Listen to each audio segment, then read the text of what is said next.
Muito bem, nós temos nessa época do ano, dezembro é uma época de muitos avisos, né? E são necessários dar esses avisos a respeito da época do Natal. E ao meditar, nós vamos meditar, estamos fazendo isso de quinta-feira, pequenas profecias não lembradas, né? Quinta passada, nós falamos das crianças mortas, que é uma profecia cumprida, né? E ali foi por ordem do rei Herodes, e foi cumprida uma profecia. Raquel chorando por seus filhos que já não vivem. Quinta que vem nós vamos falar de uma outra profecia que às vezes a gente passa por cima, assim, sem muitos detalhes. E hoje nós vamos falar, pelo menos é nossa intenção hoje e nos próximos domingos, falar sobre os eventos concernentes ao nascimento de Cristo, não numa ordem cronológica, mas nós temos os eventos e eles basicamente se encontram em Mateus e Lucas.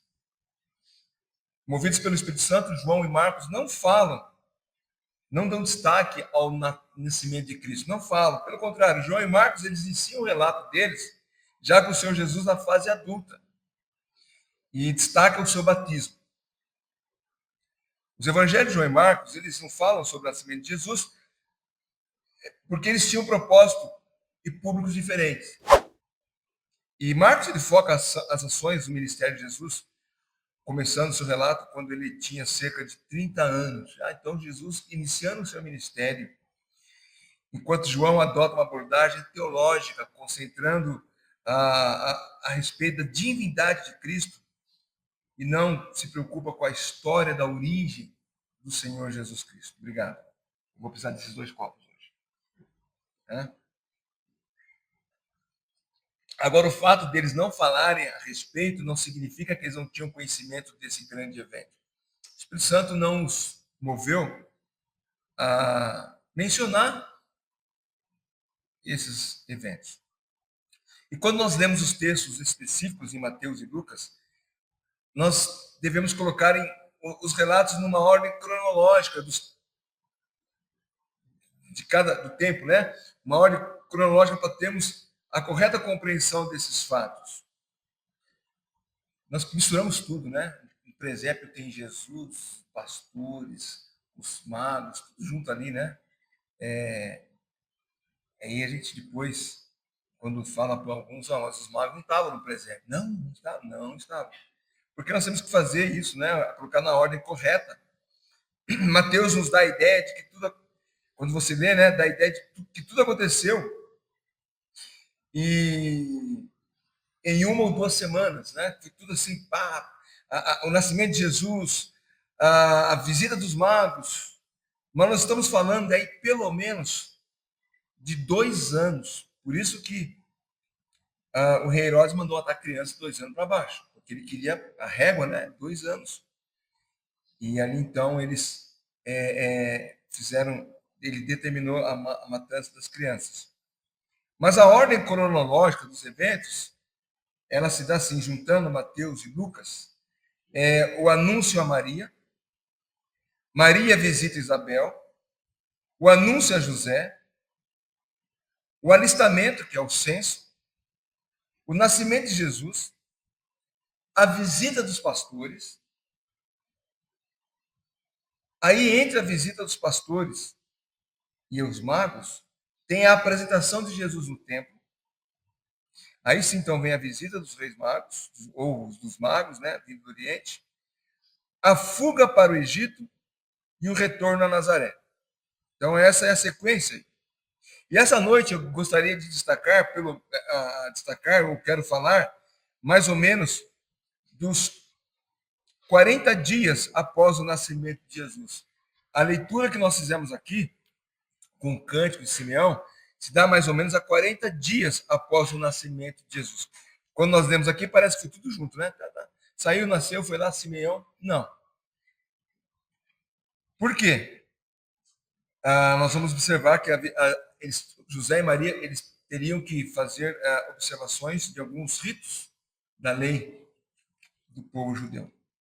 Então, logo após os pastores voltarem aos campos, e Lucas 2, 20 diz que eles saíram alegres, né? Os pastores voltaram glorificando, 2:20 de Lucas, glorificando, louvando a Deus por tudo o que tinham ouvido e visto, como lhes tinham sido anunciado.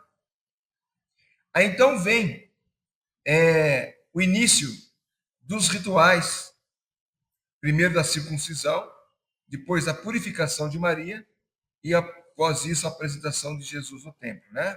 O versículo 21 diz que ao se completarem 8 dias, quando o menino foi circuncidado, essa é a lei de Israel. A circuncisão de Jesus aconteceu no 8º dia, porque essa era a aliança que Deus fez com Abraão. Lá em Gênesis capítulo 17, versículo 12 e 13, Deus estabeleceu a aliança com Abraão e ele então fala, Gênesis 17, versículo 12 e 13. O menino que tem 8 dias será circuncidado entre vocês. Todos do sexo masculino, nas suas gerações, devem ser circuncidados. Também o escravo nascido em casa e o comprado de qualquer estrangeiro que não for da sua linhagem. Deve ser circuncidado o que nasceu em sua casa e o que você comprou com dinheiro. A minha aliança estará na carne de vocês e será aliança perpétua. Então, essa foi a aliança que Deus estabeleceu com Abraão e até hoje o judeu cumpre isso. Até hoje.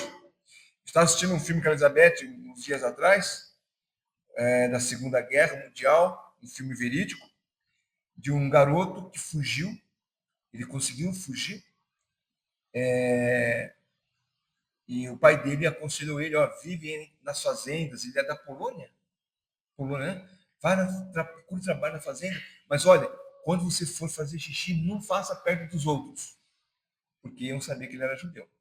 Ele pegou o nome de um amigo dele que era polonês, falou, não fala o seu nome. Então, ele pegou o primeiro nome de um amigo dele, que era um amigo que vivia batendo nele, né? E o sobrenome da dona de um comércio. E ele falava, meu nome é tal, meus pais morreram assim, e contava a história. Mas quando ele ia, né, estava lá com os meninos na fazenda, brincando, até que um dia ele esqueceu e estava com os meninos jogando futebol, foram lá no matinho e um viu, né? O judeu até hoje faz isso.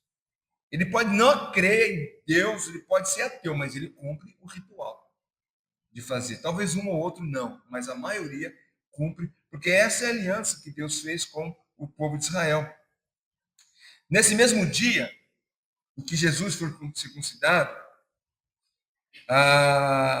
o texto nos diz que foi lhe dado o nome de Jesus, que era o nome que o anjo havia instruído Maria e José para chamá-lo, né?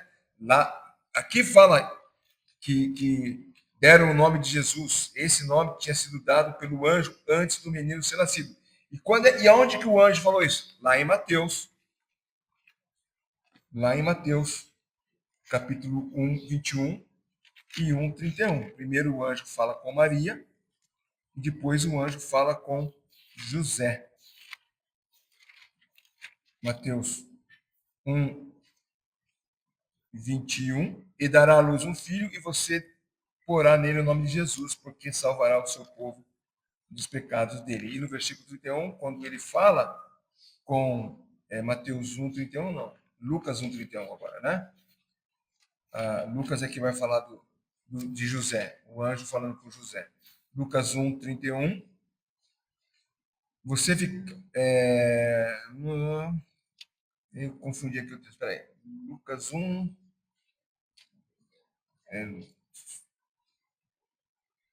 eu peguei um versículo... Aqui está falando com Maria novamente, né? Você ficará grávida. Mateus 1, 21 é com... não, desculpa. Não, mas é isso não. É que Mateus 1, o anjo está falando com José. Eu falei Maria. 1, 21, o anjo fala com José. E Lucas 1, 31 fala com Maria.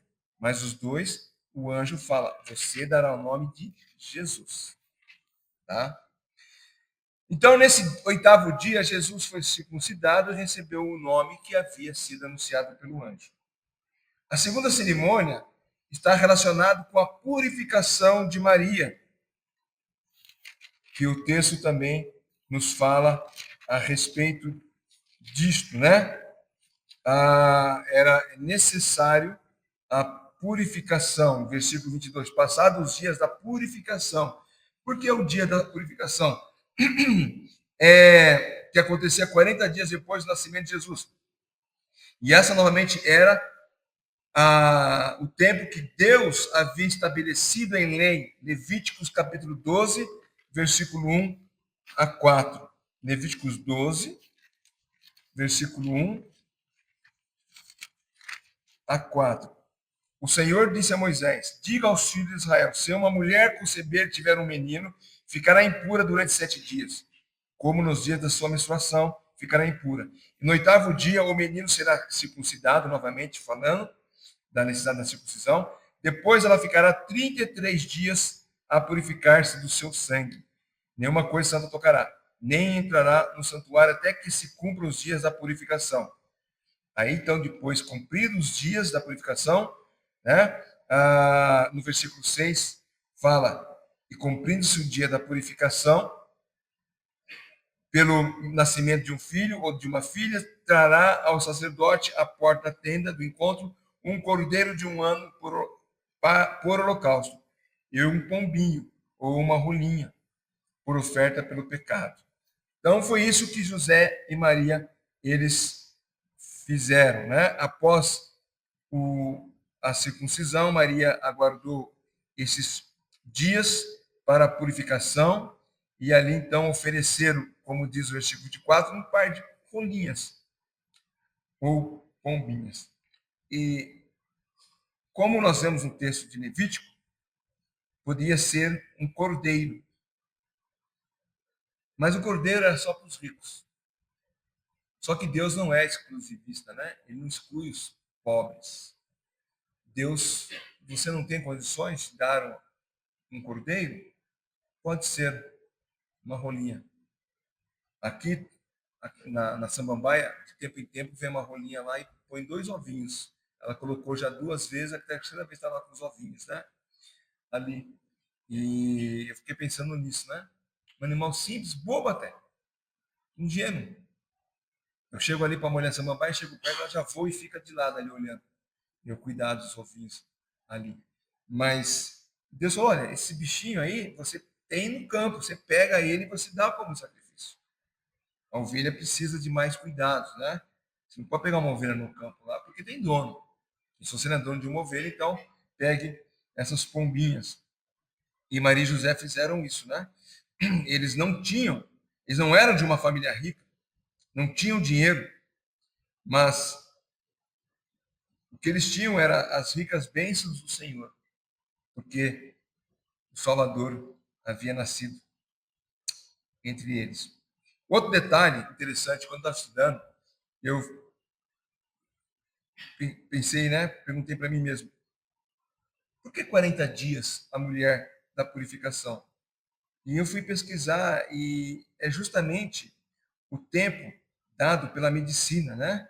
Na medicina, por questões de saúde e preservação da vida da mulher, ela só pode ter uma vida de relações sexuais após os 40 dias. É interessante a palavra de Deus já disponibilizando uma informação dessa aos homens, né? E Deus não faz nada por acaso, nada é sem sentido. O terceiro ritual foi a apresentação de Jesus no templo, que também é outro decreto dado por Deus. E foi nessa ocasião que Simeão entra na narração do nascimento de Jesus. O que a Bíblia nos revela de Simeão? Não muita coisa. Apenas que ele foi um remanescente piedoso entre os judeus e esperava a chegada do Messias. É interessante que o texto fala aqui, um homem chamado Simeão, justo e piedoso. Não havia muitos homens justos e piedosos na época de Simeão, como nos dias de hoje. Não havia muitos homens aguardando a redenção de Israel. É? Assim como hoje, muitos não aguardam a volta do Senhor Jesus Cristo. Mas Simeão estava ali. E foi-lhe revelado pelo Espírito Santo. O texto não nos explica com mais detalhe, mas foi revelado pelo Espírito Santo que ele não passaria pela morte sem antes ver o Cristo do Senhor, como o texto diz aqui, né? Que ele veria o Cristo do Senhor. E essa convicção dada pelo Espírito Santo foi o que alimentou a sua alma naqueles dias, né? O versículo 26, ele tinha recebido uma revelação do Espírito Santo que não morreria antes de ver o Cristo do Senhor. No Salmo 25, 14, nós lemos algo interessante, fazendo aqui um pequeno parênteses, que nos chama a atenção. O Senhor confia o seu segredo aos que o temem, aos quais lhe dá a conhecer a sua aliança. A intimidade do Senhor é para os que o temem. Simeão tinha comunhão com Deus. Simeão tinha intimidade com Deus. E essa comunhão e intimidade gerava em Simeão um temor ao Senhor. E de maneira misteriosa, o Senhor comunicou-lhe que ele contemplaria o seu Redentor. O crente hoje pode ter intimidade e comunhão com Deus, e tão somente buscar ela na palavra de Deus.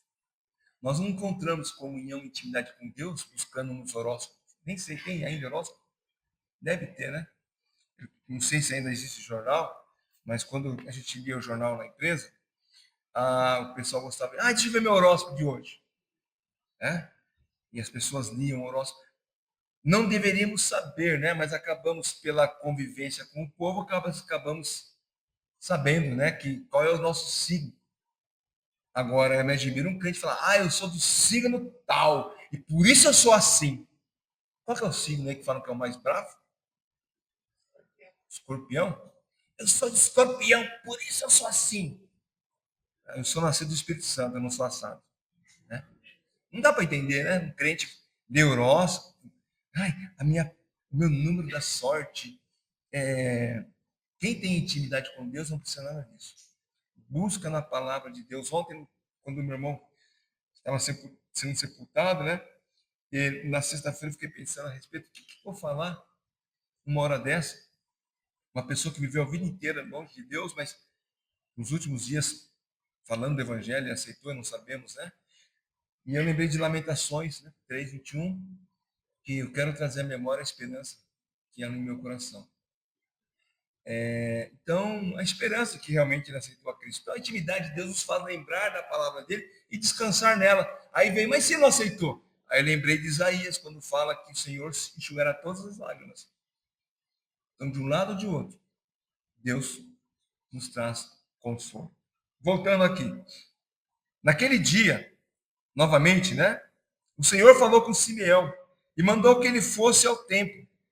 É interessante que no dia exato em que os pais de Jesus estariam lá apresentando-o a Deus, o texto diz que Deus falou com ele, movido pelo Espírito Santo, versículo 27, ele foi ao templo.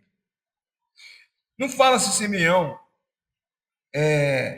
ele ia todos os dias ao templo, talvez sim, mas naquele dia, naquela hora, foi dado pelo Espírito Santo ir até o templo para que ele pudesse encontrar justamente o que ele aguardava nos seus dias de velhice. E ali lhe foi revelado o Messias prometido. E ele toma então a criança nos braços e proferiu um cântico conhecido como, no meu latim aqui mal falado, Nunc dinamites. É isso? É quase Guarani isso aqui, viu? Nunc dinamites, que em português é agora descansa em paz. Que foram as primeiras palavras que ele disse, né? Agora, Senhor, pode despedir em paz o teu servo. O cântico de Simeão, ele nos traz algumas lições. Primeiro, nós podemos ver a alegria daquele velho ancião. Velho ancião é redundância, né? Aquele velho homem. Ver a promessa sendo cumprida. Agora ele poderia partir em paz. Assim deve ser conosco, né? que quando conhecemos Jesus Cristo como Salvador, nós passamos o resto da vida em paz. Não temos mais temor de nada, nem mesmo da morte. Porque podemos descansar em paz, porque nós encontramos com o nosso Redentor. Tão diferente da alma que parte em tormento, né, desse mundo, por não ter conhecido o Salvador Jesus Cristo. Eu também está contando, lá a minha cunhada falou de um pastor, de uma missionária, que evangelizava uma pessoa, e essa pessoa, uma enfermeira, né? E quando viu alguém lá morrendo, clamava, tá queimando, ou coisa assim, né? Mentira daqui, tá queimando. Já ouvi alguns relatos desse tipo, né? De pessoas já sentindo. Tem um folheto até antigo, os nomes de grandes ateus, as suas últimas palavras, né? E algumas delas é sobre o temor da morte. Mas o crente não precisa temer a morte. Ele pode viver em paz, né? E o cântico de Simeão tem como sentido, primeiro, saber que aquele bebezinho era o prometido redentor das nações. Todos os dias nasciam crianças como nascem até hoje. Mas Simeão teve certeza que aquele era o Messias prometido. Como Simeão mesmo diz, o redentor das nações a todos os povos. Jesus é a luz dos gentios. E isso aconteceu no seu primeiro advento, né? Jesus, ele se tornou luz aos gentios, às nações. Lá em Isaías 49:6, nós lemos o profeta falando isto. Sim, ele diz: para você é muito pouco ser o seu servo para restaurar as tribos de Jacó e trazer de volta o remanescente de Israel. Farei também com que você seja uma luz para os gentios, para que você seja a minha salvação até os confins da terra. E lá em João 8:12, nós conhecemos essas palavras ditas pelo próprio Senhor Jesus Cristo, que muitas vezes nós cantamos também, né, a respeito dele, quando ele declara: eu sou a luz do mundo, quem me segue não andará em trevas, pelo contrário, terá a luz da vida. Jesus, à primeira vinda, se tornou luz para o gentio, mas também, Simeão diz aqui, que ele é para os judeus.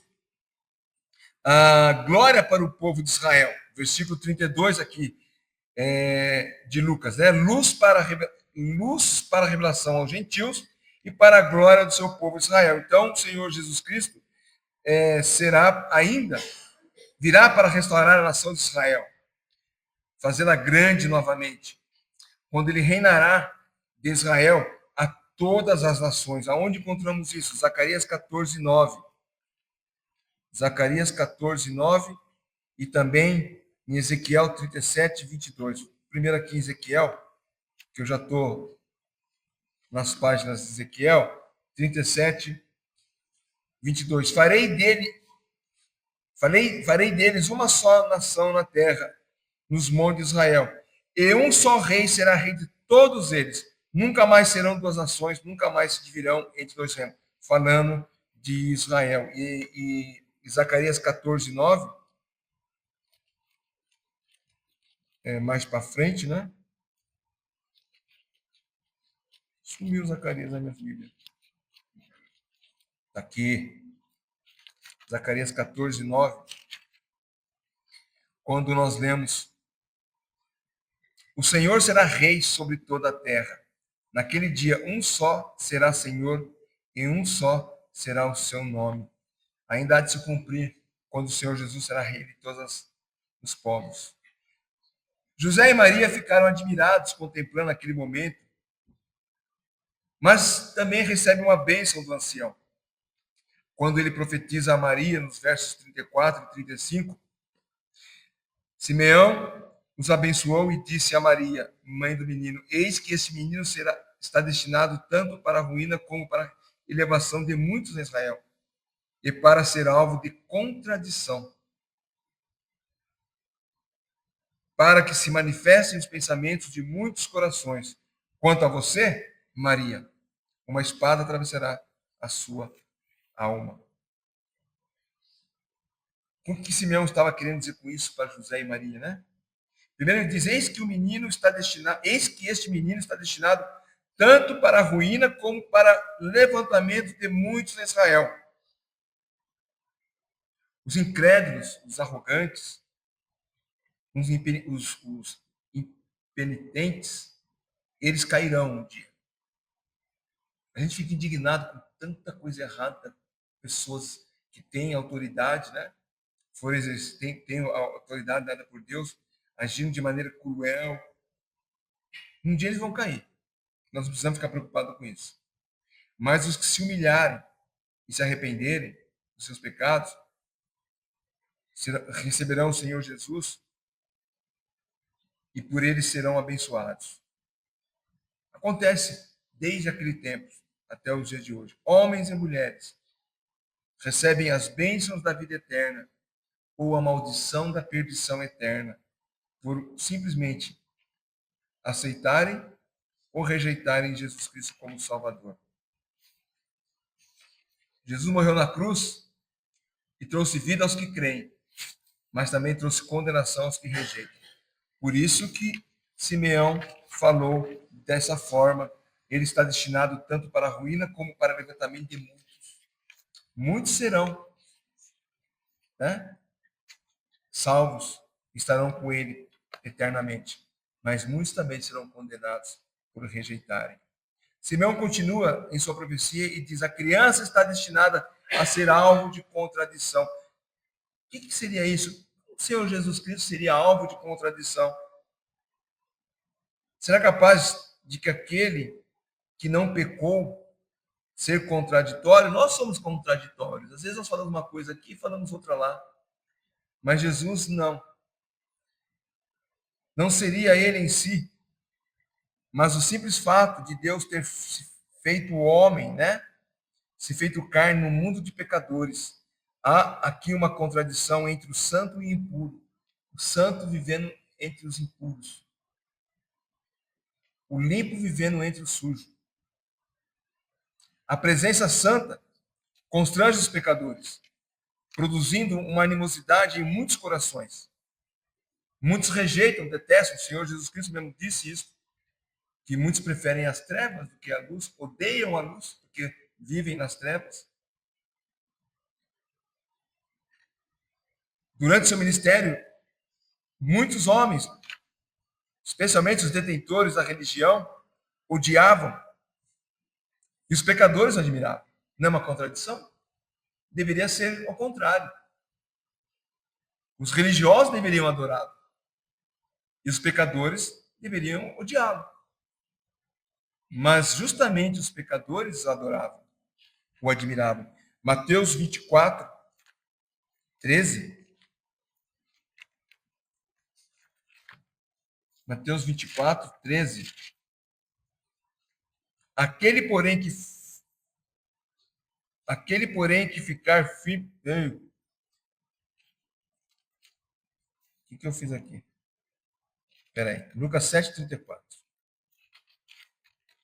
Se você soubesse que dá uma raiva quando eu digito o versículo errado, eu leio o versículo na Bíblia, leio no computador e digito errado. Ou isso é doença, ou é demência, né? Lucas 7, 34.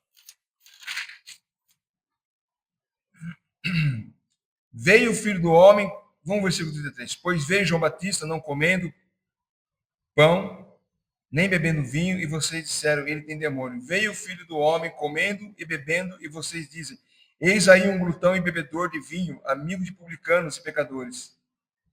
Então, os religiosos o condenando por comer entre pecadores. Mas o versículo que eu queria usar de Mateus é que fala da admiração dos que estavam, dos pecadores, né? Não vou achar agora assim de cabeça não, mas os irmãos sabem que o Senhor Jesus Cristo, os pecadores, ele estava sempre entre eles, né? Como eu disse, uma contradição entre aqueles que estavam aguardando o Messias, que eram os religiosos, e os pecadores, que eram condenados pelos religiosos. E é interessante que nos dias de hoje, pessoas que se julgam certinhas, bem limpinhas, moralmente, muitas vezes, não são recebidas por Deus porque se fiam na sua própria justiça. E ao olhar deles, na concepção deles, eles olham para pecadores, e aí há uma contradição. Como é que eu, que sou tão honesto, moralmente perfeito, Deus não vai me aceitar porque eu não aceito Jesus Cristo? E aquele ali, que viveu a vida toda torpe, vivendo em pecado, recebeu Jesus Cristo, vai para o céu?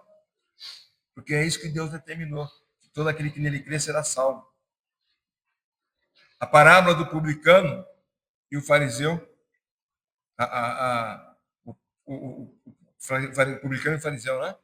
Ah, aquele fariseu, né, gritando em voz alta, falando que jejuava, dava o dízimo, fazia tudo isso aí, e o publicano só podia bater no peito e falar: ser propício a mim, pecador. E ali diz que ele foi justificado. Contradição. Mas Simeão continua dizendo: também a espada traspassará a tua própria alma. Que notícia triste para uma mulher que acabara de dar à luz a um filho. Simeão chegando para ela e falando isto, né? A espada atravessará a sua alma. Simeão estava profetizando a aflição que inundaria o coração de Maria quando ela testemunhasse a crucificação do seu filho. E o texto de João 19 diz que Maria estava presente ali, vendo seu filho ser crucificado. Maria não é, como disse o Papa Leão XIV, corredentora, e nem tem participação na obra de salvação. Porém, foi usada por Deus para gerar e cuidar de Jesus até o dia que ele iniciou o plano redentor de Deus. E ela acompanhou o Senhor Jesus Cristo, e nós vemos isso quando Jesus, já adulto, vai na boda de Caná, ela estava presente. E como mãe, sofreu ao ver o sofrimento de seu filho. Não é diferente, né? Eu estou vendo minha mãe sofrendo, chorando por causa do meu irmão, que todos sabem que não tinha uma vida muito regrada, mas mãe, talvez outros podem dizer assim: por que está chorando por um homem que viveu a vida inteira sem dar valor à vida? Imagine Maria vendo seu filho santo, sem pecado, morrendo injustamente. A dor e a aflição no seu coração quando vê seu filho morrendo. Por fim, Simeão, ele declara: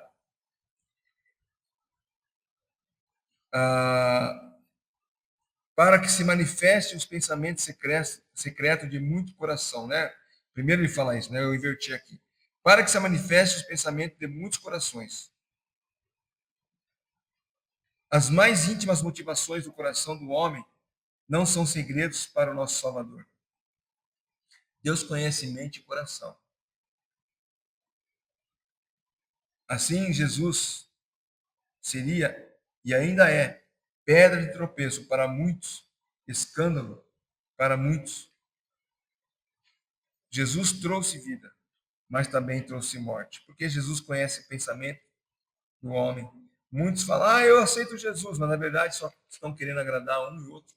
Às vezes querem agradar uma pessoa, às vezes querem agradar os pais, às vezes querem agradar uma moça. Conheci um rapaz que ele se disse crente, se converteu, batizou na igreja, casou lá na nossa igreja de Vila Olímpia. Casou com a moça, nos alegramos com a vida deles, ele era da Marinha. Fizemos uma cerimônia com os companheiros de farda dele ali, uma coisa bonita até. No outro dia do casamento, ele falou: agora você não vai mais para a igreja. Estava ali, né? Nós não conhecíamos o seu coração, o que havia na sua mente, mas Deus conhecia. E essa moça sofreu muito na vida dele. Não sei se se converteu depois, mas sofreu muito. Deus conhece mente e coração. Ele sabe o que vai em nossos corações. Simeão viu o Salvador e ele se alegrou com ele, com seu Salvador. E ele pôde então dizer que estaria descansando em paz e valeu a pena os anos de espera. E agora nos perguntamos a nós mesmos, né? Se já encontramos verdadeiramente o Salvador Jesus Cristo, já podemos descansar em paz. Ou viver em paz, né?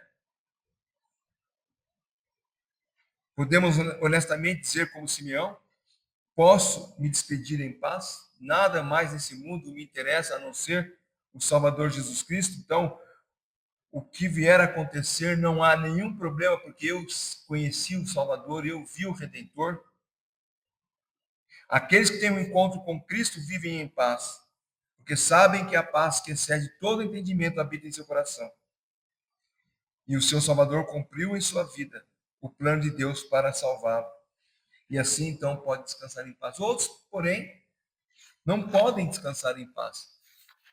Por quê? Porque não conhecem o Salvador. Nós estamos estudando a escola dominical e chegamos na aula falando sobre segurança e salvação, né? E hoje quase nem evoluímos na aula, né? Tantas perguntas e interferências, né? E é para isso mesmo, a escola dominical é para isso, né? Mas eu cheguei a falar, eu ouvi de a boca de um, não vou falar qual a igreja dele, mas os irmãos devem imaginar que aqueles que são presbíteros há anos, né? Ele diz assim: eu não preciso aceitar Jesus porque Deus me escolheu. Eu sou eleito de Deus, por que eu tenho que aceitar Jesus? Ele declarou isso, né? Porque a ideia de que a eleição ela é incondicional, você não precisa aceitar. Então ele é eleito e vive uma vida mundana. Mas as pessoas confundem salvação pela fé com conhecimento intelectual. E muitos têm um conhecimento intelectual, mas nunca chegaram a conhecer Jesus como Salvador e depositar a fé nele como seu Salvador. Simeão descansou em paz, porque viu o seu Redentor. Eu espero que cada um de nós, né? Ao dizer descanso em paz, não quero que você amanhã morra, por favor. Não quero fazer velório, sepultamento tão cedo, não, tá?